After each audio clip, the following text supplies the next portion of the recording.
কি রে, কই যাস? বাজারে যাই, মাথায় ডিম আছে, বিক্রি করুম। শুনলাম তুই নাকি বলদ, তো বাজারে যায় মাথা ডিম বিক্রি করবি কেমনে? এটা তুই বুঝবি না। তুই অত শুনলাম কম যাস না। আচ্ছা পারলে কত দেখি আমার মাথায় কি আছে, যদি কইতে পারস তো এখান থেকে তোরে আমি 2টা ডিম দেবো। তোর মাথায় আমার মাথা দিয়ে চুলকায়। আচ্ছা কইতাছে একটু সহজ করে দে।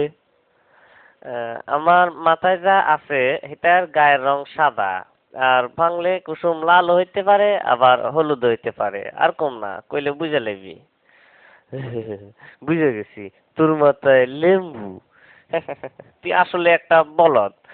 হয় নাই, আমার মাথায় ডিম। ইসিরে, এটা আমি সন্দেহ করছিলাম।